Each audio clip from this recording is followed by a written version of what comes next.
Shalom à tous. Donc, on reprend le Chok HaEmuna. On est le 27 Tevet dans le Sikaniel. Et donc, on va voir maintenant comment quelqu'un qui est Chad Shalom en prison, comment il doit vivre son épreuve, que Dieu nous en préserve, avec la Emuna. Un homme qui se trouve en prison, il se trouve dans une épreuve de Emuna, dans une épreuve de foi. Et il doit savoir que s'il est maintenant assis dans une prison, c'est uniquement par un décret du Créateur pour réparer ses fautes qu'il a commises envers Hachem. Et il ne doit pas culpabiliser qui que ce soit de sa situation. Ni se culpabiliser lui-même, ni maintenant culpabiliser le juge, ni celui qui l'a accusé, celui qui l'a dénoncé, etc. Non, il doit accuser personne. Il doit savoir que c'est seulement Akadosh Baruch qui l'a mis ici à cause de ses avérotes, à cause de ses fautes. Et des fois, voilà qu'il y a des gens qui sont en prison et qui, a priori, ils ont l'impression qu'ils n'ont rien fait. Que véritablement, d'après les autres, que c'est injuste, que d'après les lois du pays, BMF, j'ai rien fait, je ne devrais pas me retrouver ici, c'est un jugement injuste. Eh bien, il faut savoir, Beder Klal, ces gens-là, en général, ils sont en colère, il y a un moment, il y a un moment qui est très amer, parce qu'ils disent quoi, je suis en prison alors que j'ai rien fait, qu'est-ce qui se passe, c'est quoi cette injustice? Mais en vérité, on doit savoir, c'est chacun d'entre nous, enfin, les gens qui sont dans cette situation-là, qui nous en préservent, s'ils sont sincères avec eux-mêmes, ils doivent reconnaître la vérité. Et ils doivent savoir que dans leur cœur, ils peuvent déceler qu'en réalité, ils savent très bien quelles sont les fautes qu'ils ont fait envers Hachem, qui fait que Kadosh Baruch Hu, il les a punis et qui les a amenés à cette punition de se retrouver en prison. Et ils vont devoir donc du coup reconnaître d'une manière claire avec leur bouche les fautes qu'ils savent qu'ils ont fait et de dire clairement qu'il n'y a aucune erreur, de dire à Hachem, Hachem, je sais, que tu as fait la vérité, que moi j'ai fauté, il n'y a pas d'erreur ici, et que c'est pas pour rien que je suis en prison, Chad Shalom, car véritablement, le tribunal céleste, pas le tribunal terrestre où tu dis qu'il y a des erreurs, le tribunal céleste, eux, ils savent toutes les actions de chacun d'entre nous, et c'est eux là-haut dans le ciel qui ont tranché la punition de se retrouver enfermé, emprisonné. Et au niveau du tribunal céleste, là-bas, il n'y a pas d'erreur, tout est équitable. C'est pourquoi tous ceux qui sont emprisonnés, que Dieu nous en préserve, ils doivent accepter le jugement divin, reconnaître la justice divine qu'elle est vraie, accepter leur punition avec amour et faire teshuva et se repentir. Et bien que si des fois il y a déjà eu une sentence qui est sortie par le tribunal, qu'une personne il doit rester tant de temps en prison, etc., il doit savoir, il y a un grand principe, que la teshuva, le repentir, la prière et la charité, la tzedaka, ils peuvent repousser tous les mauvais décrets qui ont été décrétés, même par un tribunal terrestre. Si c'est comme ça, celui qui est en prison, il se doit de prendre sur lui un moment tous les jours pour parler avec Kadosh Baruch Hu, faire teshuva et prier, afin que Kadosh Baruch Hu, il le sorte de là où il est, parce qu'Hachem, il peut tout en un seul instant. Et donc, il va devoir reconnaître ses fautes, regretter ses fautes, demander pardon à Kadosh Baruch Hu sur les fautes qu'il a décelées à l'intérieur de lui-même, et prendre sur soi de réparer ses actions et de ne pas revenir sur ce qu'il a en transgressé avant d'être emprisonné. Et, et ainsi, il va devoir du coup multiplier les prières devant Kadosh Baruch Hu, et demander à Kadosh Baruch Hu qu'il le prenne en pitié, qu'il le juge, qu'il se comporte avec lui au-delà de la stricte justice. C'est-à-dire qu'Akadosh Baruch Hu, il soit long à se mettre en colère avec lui, qu'il soit patient avec lui, jusqu'à qu'Hachem il retienne sa colère envers lui, jusqu'à ce qu'il puisse revenir, Bitshuva Shlema, le repentir total. Et demander beaucoup à Kadosh Baruch Hu, donc demander à Kadosh Baruch Hu, t'as très malade, ne te mets pas en colère contre moi, Kadosh Baruch Hu, sois patient que je fasse Shuva. Et demander beaucoup à Kadosh Baruch Hu, aide-moi Kadosh Baruch Hu à surmonter mon mauvais penchant, donne-moi la force, donne-moi la sagesse, donne-moi les bons conseils à Kadosh Baruch Hu, comment je dois me comporter à partir de maintenant et pour le futur, pour pouvoir me comporter selon ta volonté. Et ça, il doit demander beaucoup à Kadosh Baruch Hu également de l'éloigner. Hachem, éloigne-moi. Éloigne de moi et éloigne-moi toutes les mauvaises fréquentations, tous les mauvais amis qui ne vont pas dans le droit chemin et qui m'incitent à aller dans des avérotes et dans des mauvaises choses. Et ainsi, chacun qui se trouve dans cette situation là-bas, il devra beaucoup multiplier les prières dans ses propres mots, dans sa propre langue. Le Rav nous fait une annotation ici, il nous dit cette notion de multiplier les prières et les supplications, eh ben, en réalité, c'est un conseil qui est vrai pour tous les cas que l'on va voir dans ce chapitre-là. Parce que sur toute souffrance qui vient sur un homme, que Dieu nous en préserve, eh ben, il faut multiplier les prières et le repentir, chacun à son niveau où il en est, pour pouvoir réveiller et susciter la miséricorde d'Hachem sur nous-mêmes, Bézat Hachem. On continue avec le livre Le Jardin des Louanges. Arriver à la foi et arriver à la sérénité, se tranquilliser. Lorsqu'un homme il arrive pour faire une bonne doute, pour s'isoler avec Hachem, parler avec Hachem, il doit tout d'abord remercier sur les bonnes choses qui lui sont arrivées, les bonnes choses qu'il a dans sa vie. Et après, prendre tous les points qui engendrent dans sa vie de la souffrance, du désespoir, du stress, ou bien de l'amertume, tous les points de sa vie qui font qu'il ne s'aime pas, ou qu'il a du mal à aimer la vie. Ces points-là qui sont obscurs, les prendre, et après avoir remercié sur le bien, commencer à remercier sur ces points noirs. Et commencer maintenant à travailler dessus, à remercier dessus. Parce que le Rav nous dit que chaque sentiment négatif que l'on peut avoir à l'intérieur de nous-mêmes, toutes les sensations amères que l'on a à l'intérieur de nous-mêmes, c'est uniquement parce qu'on vit à ce moment-là sans Emouna. On vit 100 fois, on vit cette situation et ces aspects de notre vie sans la Emouna. C'est pourquoi la réparation à cette obscurité qui t'obscurcit ta vie, qui fait que ta vie elle est amère, ta vie elle paraît obscure dans certains points, c'est d'Afka d'aller de remercier dessus. Ça va être ça la réparation, de commencer à travailler, de pouvoir remercier dessus. Parce que le remerciement, c'est ça l'essentiel du travail qui nous permet de mériter de recevoir la Emouna à la fois. Et c'est quoi la foi? C'est avoir foi que tout ce qui s'est passé jusqu'à maintenant, tout vient d'Hachem et tout était pour ton bien à toi. Et donc chacun, il doit avant tout prier quand on voit les aspects négatifs, entre guillemets, de notre vie, prier avant tout d'arriver à cette conscience-là, à cette connaissance-là, que tout vient d'Hachem pour le bien.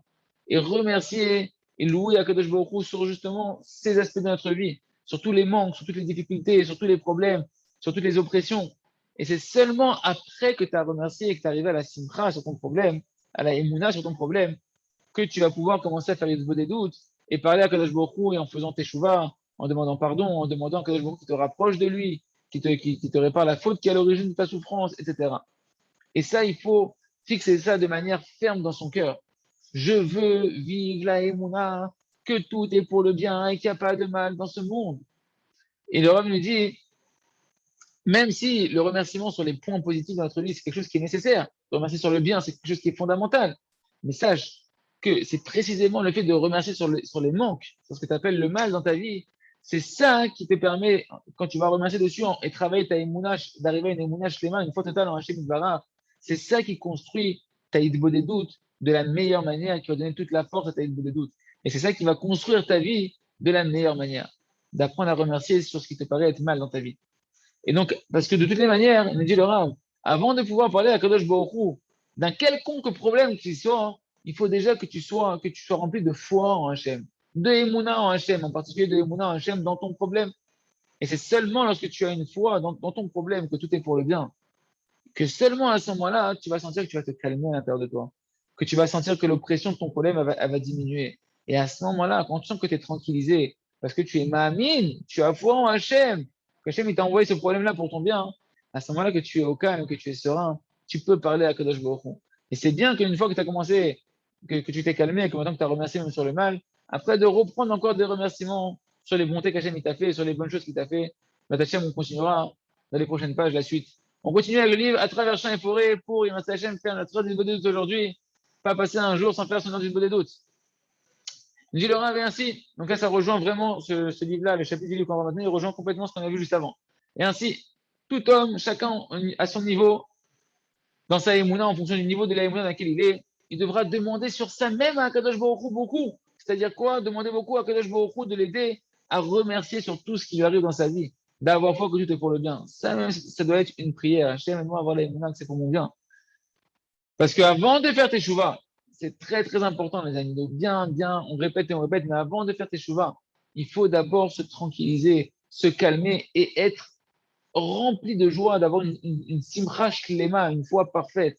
Chacun en fonction du niveau qu'il peut atteindre. Et seulement quand il sera dans la simcha, dans la joie, alors tu pourras faire une teshuva, tu pourras reconnaître tes fautes comme il se doit, comme il faut. Et c'est sûr que quand tu vas faire en plus tes chouvas après de la bonne manière, ça va encore plus augmenter ta simcha. Et si maintenant tu vois que tu n'arrives pas à être des simcha, tu n'arrives pas à remercier Akadosh Baruch Hu parfaitement sur les problèmes, même sur les problèmes que tu as traversés, les chutes que tu as traversées, eh bien, tu saches que tu dois faire tes des doutes seulement sur ça. Tu dois faire ton fresh bonne ton introspection uniquement sur ce point-là. Et tu dois demander à Kadosh Baruch Hu qu'il soit long à se mettre en colère avec toi sur les autres problèmes. Tu te focalises que là-dessus maintenant. Tu te focalises que sur un point. Il y a plein de choses que tu devrais faire tes chouvas. Tu demandes à Kadosh Baruch Hu, Hachem, sois patient avec moi pour les autres défauts que je n'ai pas encore rectifiés. Et tu vas dire devant Kadosh Baruch Hu, voilà, les arguments que tu vas dire à Hachem, c'est Hachem. Si je ne suis pas Bessimcha, si maintenant je ne m'occupe pas de travailler ma Simcha, alors je ne pourrais pas faire une introspection correcte. Je ne pourrais pas avoir la tranquillité de l'esprit de pouvoir analyser les choses correctement et faire tes choix correctement. C'est pourquoi je te demande maintenant Kadosh Baruch Hu. Je te demande Kadosh Baruch Hu maintenant d'Avkassa, de pouvoir être Bessimcha sur mon problème.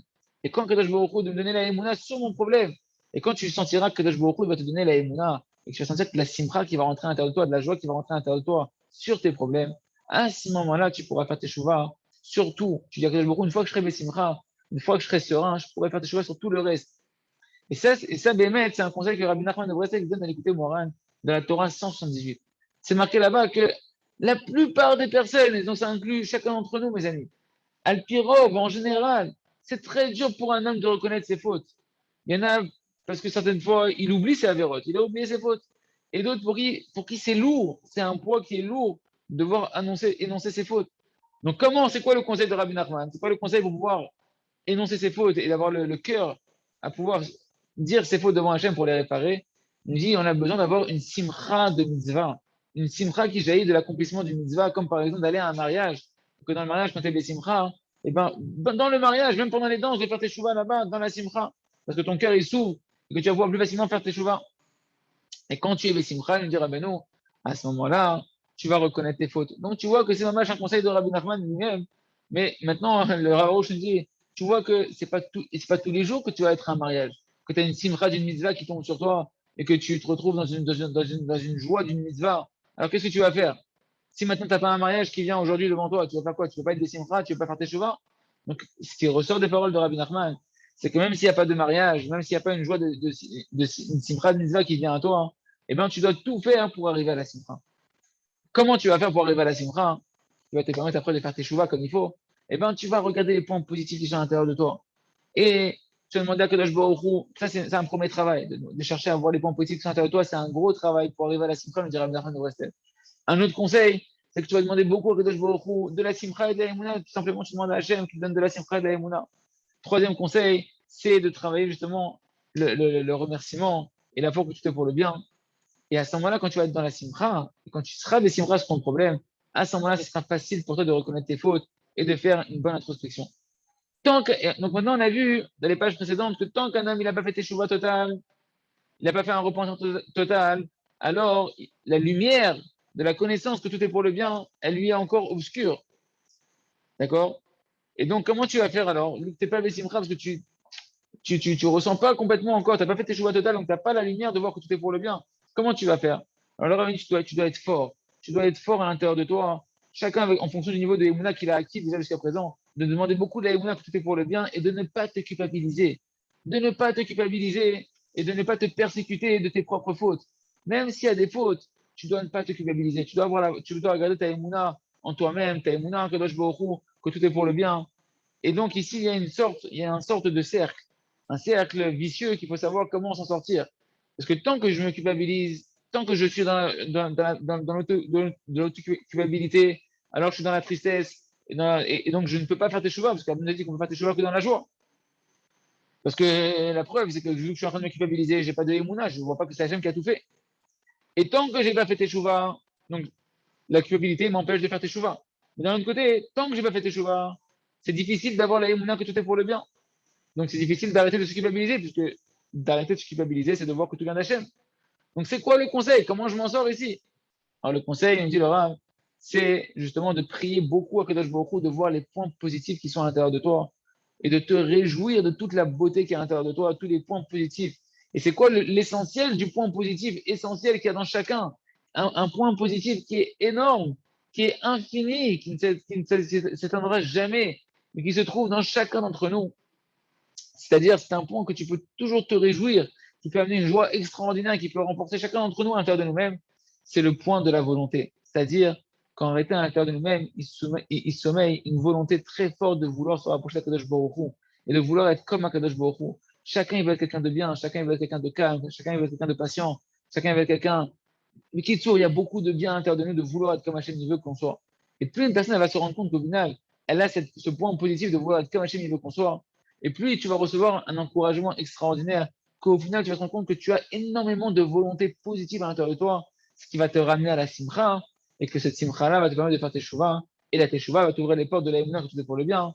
Et quand tu vois que tout est pour le bien, tu arrêtes de te culpabiliser, et ainsi tu peux faire encore plus tes chouvas, etc., etc. Et là, tu rentres dans le cercle vertueux. On continuera, Ignace Hachem, dans les prochaines pages. On continue avec le livre à travers le livre, le jardin de la sagesse. Donc, il nous dit, le Rav, on était donc dans la dimension d'apprendre à voir la émouna, même dans un processus une personne est tombée dans une faute, de voir que tout le processus qui a entraîné la faute, c'est Hachem qui l'a engendré, et là-bas, j'ai des messages que je dois apprendre pour quitter la faute. Donc, il dit, il y a en réalité une infinité d'exemples tout au long du chemin qui a conduit un homme à trébucher, vu qu'on parlait ici dans la émouna que Hachem, on doit voir dans le passé que c'est Hachem qui a tout fait, d'accord? Et donc, il y a des messages dans toutes les causes qui ont été engendrées dans le chemin qui a amené un homme à fauter, et toutes les causes et toutes les conséquences auxquelles ça aboutit. Et donc, on doit faire un cheshbon nefesh, une introspection avec une tranquillité d'esprit, avec un esprit posé sur tout le chemin qui m'a amené à la faute. Tu dois revoir quand tu fais tes chouvas, tu dois arriver à cette simcha-là et à cette émouna en Kodesh qui te permet de voir comment Hachem il a organisé tout le circuit qui t'a amené à la faute, et ainsi chercher à voir c'est quoi le message d'Akadosh Baruch Hu. Comment je vais apprendre de tous les détails qui se sont passés, de ne pas retomber dans la même faute. Comment je vais apprendre de me comporter mieux pour le futur, de tirer des bonnes conclusions pour le futur. Quelle Kabbalah maintenant je vais prendre sur moi. Qu'est-ce que je vais prendre sur moi pour me corriger bien. Tout ça, tu peux le faire qu'en regardant toutes les étapes de comment tu es tombé. Mais pour pouvoir faire ça, il faut avoir une grande confiance en soi, une grande estime de soi, une grande émouna que Hachem il a engendré tout ça et que maintenant Hachem veut t'apprendre un message comment ne pas retomber. Et comme ça, un homme, il peut se rapprocher d'Akadosh Baruch Hu sans se culpabiliser, sans se persécuter, de toutes les situations. Je vous invite à revoir les cours d'avant parce que c'est un match très lié au cours d'avant. Et donc, un homme, il peut ainsi se rapprocher d'Akadosh Baruch Hu sans se culpabiliser de n'importe quelle situation dans laquelle il a trébuché. Et ainsi, tout devient de l'Emouna. Même ton introspection, ton cheshbon nefesh, il devient entièrement de l'Emouna. Le chemin qui t'a amené à la faute, ça devient de l'Emouna. Tu vois Kadosh Baruch Hu et qu'est-ce que tu peux apprendre de là-bas. La conséquence de ce chemin-là, qui est la faute en elle-même, ça aussi, tu vois que c'est Kadosh Baruch Hu qui l'a fait. Et de là-bas, tu apprends comment te rapprocher de Kadosh Baruch Hu. Et ainsi, tu vois que même le chemin pour t'empêcher de fauter dans le futur, c'est aussi de l'Emouna. Parce que le chemin les conseils qui vont jaillir, les conclusions qui vont jaillir, qui vont t'empêcher de retomber dans la faute, tu les as apprises de Akadosh Baruch Hu, qui comment il t'a fait tomber. De là-bas, tu as appris comment ne pas retomber. Donc ça aussi, c'est de la Emouna. Tout devient de la Emouna. Il nous dit, Laura, mais c'est que comme ça qu'un homme, il peut apprendre à se rapprocher d'Hachem de chaque situation qu'il traverse dans sa vie. Attention, le Rav, il nous fait une grande mise en garde. Il dit, on répète et on répète les choses parce que les choses sont très dangereuses. D'accord? C'est des choses qui sont très, très, très profondes. Et il ne faut pas que quelqu'un vienne ici s'embrouiller la tête avec ce qu'on est en train de dire, de croire que ici, Chad Shalom, on veut amoindrir la hiérarchie Shamaïm, la crainte de qui que ce soit. Et de dire que Chad Shalom, que c'est pas terrible de fauter Chad Shalom. Car Béhémet, le vrai bilboul, c'est vrai que même si Béhémet, le vrai bilboul, le vrai embrouillement, il se trouve chez celui qui vit dans l'hérésie de se culpabiliser, de se persécuter, et bien malgré tout, bien que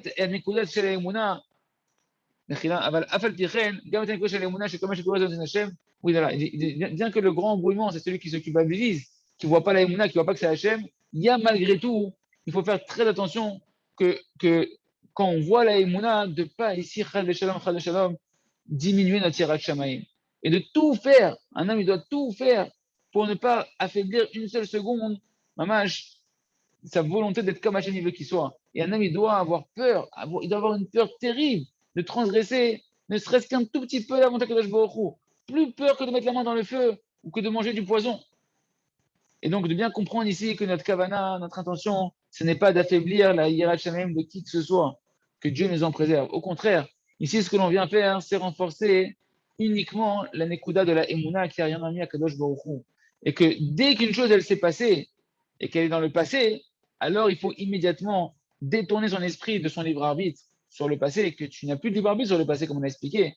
Et à ce moment-là, dès que c'est déjà passé, attraper de toutes ses forces la Emouna, renforcer la Emouna, que comme ça, Hachem, il a voulu que ça se passe, que Mamash, c'est pour le bien, et ne tomber dans aucune faiblesse, dans aucune tristesse et mélancolie à l'intérieur de soi, et seulement rester des simcha, fort dans sa joie, pour pouvoir tirer les bonnes conclusions de cet échec, du passé, de ses chutes du passé, et ainsi se rapprocher à partir de maintenant d'Akadosh Baruch Hu, des conclusions que je vais tirer de ma chute passée, du point que j'aurai appris maintenant. Attention, on continuera dans les prochaines pages, c'est quelque chose d'assez profond, donc n'hésitez pas à revoir et à beaucoup prier pour comprendre ce qu'on est en train de dire ici. On finit avec le Sefer Or Hadash, Altit Balbel, ne t'embrouille pas. Donc tout ce qu'on a dit, cette Nicoda, de se concentrer sur un seul point dans sa prière, sur un seul trait de caractère, sur un mauvais désir, concentrer sa volonté, la Avodat HaRatzon sur un seul point. Si déjà tout ça, on a vu que même pour Rabbi Nachman de Breslev, c'était le chemin qu'il avait choisi pour progresser dans le domaine spirituel, de choisir qu'un seul point. Et que grâce à ça, il a pu, Mamash, que Rabbi Nachman il a pu avoir des perceptions extraordinaires à Kadosh Baruch Hu, à plus forte raison que nous, des gens comme nous, qu'en général, toutes les pensées qui viennent à l'intérieur de notre tête de vouloir passer d'un sujet à l'autre dans nos prières. Un jour, je vais prier sur la colère, un jour, je vais prier sur les yeux, un jour, je vais prier sur ceci, etc. Tout ça, en réalité, ça ne vient pas de grands assagots comme Rabbi Nachman, que Rabbi Nachman, lui, sentait, mamash, il avait perçu que non, c'est mieux maintenant de servir Hachem comme ça, donc je vais changer mon chemin. Et non, malgré tout, il se disait non, je reste sur le même chemin que j'ai choisi pour pouvoir acquérir quelque chose véritablement. Ça, c'était Rabbeinu Akadosh. Mais nous, en général, toutes ces volontés de vouloir changer de sujet dans la prière, de travailler sur un autre sujet, en réalité, ça ne vient pas du tout c'est qu'un Yetzirara qui veut t'empêcher de pouvoir accéder à la chose la plus précieuse qui est de pouvoir travailler ta volonté sur un sujet et acquérir des véritables acquisitions. C'est pourquoi chacun, une fois qu'il a choisi un sujet spirituel qu'il veut acquérir dans ses prières, dans sa volonté, eh ben, bien que des fois ça peut te paraître, tu peux avoir l'illusion que à 100%, tu te dis il faut changer de chemin, c'est pas ça que je dois prier sur un autre sujet maintenant, je suis certain que c'est mieux que je fasse un autre service divin maintenant, etc. Malgré tout, tu vas voir que si jamais tu changes ton chemin et que tu ne tiens pas le cap de ce que tu avais commencé à choisir de travailler sur un sujet, eh ben, tu saches que tu es en train de faire une grande erreur. Parce que tu vas sauter d'un travail à un autre travail spirituel et au final, tu vas rien acquérir. Tu vas faire aucune acquisition, tu vas quitter aucun mauvais caractère, tu vas acquérir aucune bonne qualité véritablement. Et donc, ça va finir par te décourager. C'est pour ça que c'est ça qu'on appelle faire Yeshuva Da'at, une bonne prise de conscience. Tu dois réfléchir. Si une chose Imadavar, je assez au Bémet Tov Yoter. Tu dois réfléchir, est-ce que cette chose-là que je vais faire, elle est véritablement mamash meilleure ou pas? Aval, arrêt, gamoto, mais même si jamais tu dis, ok, maintenant, je vais changer de chemin, cette chose-là me paraît meilleure. Mais au final, si je m'amuse à changer constamment de chemin, je vais rien acquérir. Parce que tu vas continuer constamment. Ça va être un Yitzhara qui va venir constamment. Change de sujet. Non, celui-là, c'est mieux. Non, celui-là, c'est mieux. Non, tu devrais travailler sur ça. Et au final, tu vas rien acquérir. Donc, c'est pour ça, qu'est-ce que tu dois faire? Toi, tu dois être régulier. Tu dois te fixer un CDR, un organigramme de travail, des objectifs fixes. Et tu ne dois rien changer. Tu ne dois pas changer jusqu'à ce que tu aies acquis et que tu aies atteint ton objectif. Et c'est seulement quand tu auras fait une acquisition, une véritable acquisition spirituelle dans ta nature, qu'à ce moment-là, tu peux réfléchir, qu'est-ce que je peux améliorer maintenant? Qu'est-ce que je peux rajouter? Sur quoi on peut maintenant se mettre à prier sur un autre sujet? Et à ce moment-là, tu verras que déjà, tu vas beaucoup plus, les choses seront beaucoup plus claires à l'intérieur de toi et surtout que tu auras acquis déjà la chose sur laquelle tu as travaillé en étant régulier. Tu auras déjà quelque chose à l'intérieur de toi et tu auras quelque chose dans ta main.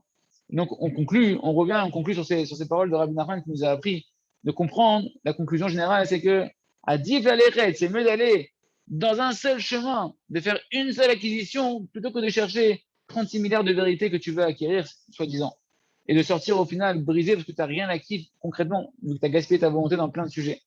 Et de savoir que le Yetzirara, il s'habille avec la qualité de la vérité, il se déguise comme si qu'il vient sous le symbole de la vérité pour qu'un homme ne soit pas régulier dans un seul objectif. Et c'est sûr, bien que c'est sûr qu'on doit constamment être en recherche, déguiser c'est quoi la vérité, sur quoi je dois travailler, sur quoi je dois progresser, mais de savoir que dans le travail de la volonté, il y a une seule vérité être régulier sur un seul sujet jusqu'à l'acquérir. Et le Rav nous dit, Ta'amin be'atzmecha, ta'amin b'Hashem. Quand tu auras confiance en toi, quand tu vas acquérir de la foi en toi, tu auras foi en Kadosh Baruch Hu. Sache qu'il n'y a pas de chose qui brise plus un homme que le manque de progrès. Quand tu vois que tu ne progresses pas, ça te brise. C'est ce qui entraîne un homme, de perdre toute la émouna en lui-même, toute la foi en lui-même, toute ton estime de toi-même, toute ta confiance en toi-même, toute la confiance dans le chemin que tu avais choisi maintenant dans le service divin. D'accord. Et une personne qui ne progresse pas, ça va accentuer une mauvaise image de lui-même. Il se sent quelqu'un qui ne réussit pas. Ça lui fait perdre son espoir, etc. Et surtout quand c'est des années qui sont passées. Et quand même, il sent qu'il ne progresse pas spirituellement, qu'il ne change pas et qu'il n'est pas resté le même. Par contre, le point qui va permettre à un homme de se renforcer le plus que tout, et qui va donner une énergie extraordinaire à l'intérieur de nous-mêmes. C'est lorsque quand tu vas commencer à avoir foi, que même si jamais que es convaincu que même si tu renonces pour l'instant à d'autres ambitions et que tu te focalises d'acquérir qu'une seule chose, eh ben, au final, ça va te donner la confiance en toi-même. Tu vas acquérir quelque chose, tu vas voir que tu peux, par ta tefila et ta volonté, changer et bouger des choses à l'intérieur de toi-même. Tu vas avoir confiance en toi, tu vas avoir confiance dans ta prière quand tu vas commencer à faire tes acquisitions, ta première acquisition, tu vas avoir confiance dans ta propre prière. Et ça vaut mieux que tout, le Rabbi. C'est la meilleure acquisition que tu peux faire. La meilleure acquisition, c'est d'avoir foi dans ta propre prière. Parce que c'est ça la clé pour pouvoir réussir tous les domaines de ta vie. Et Rabbi Nathan, dans l'écoute à la faute, Nechalot, il nous dit que lorsqu'un homme il commence à se focaliser et qu'il obtient des résultats sur un domaine par sa prière, et ben grâce à ça, il a obtenu une arme extraordinaire de confiance en lui-même, de foi en lui-même. Et c'est ça qui va lui donner la force de pouvoir par sa prière, changer toute sa vie entière et mettre un nouvel éclairage dans toute sa vie. Et c'est ça qui va donner tout le goût à la vie. Lorsque Bechazé Hachem, lorsqu'un homme il voit qu'il progresse et qu'il mérite de changer ses traits de caractère, même s'il a changé un, déjà quel extraordinaire plaisir, quelle confiance dans la prière, quelle confiance en soi-même qu'on gagne. Et là, quand tu vois que les choses commencent à bouger, eh ben, ça te remplit de joie, tu commences à avoir une joie extraordinaire de voir que tu changes, que tu peux bouger les choses, qu'il n'y a pas de désespoir, tu commences à avoir de la satisfaction de toi-même, tu commences à te voir de manière positive, et c'est ça qui va te donner la force de pouvoir continuer tout ton travail, donc Teraton, chez de se travailler dans notre Ilbonedou, de se focaliser sur un seul point et de ne pas bouger pendant une demi-heure, de prier de travailler sa santé que sur un seul objectif que l'on veut changer jusqu'à obtenir des changements. Et à ce moment-là, passer à d'autres sujets. Chazak, Venit Chazek.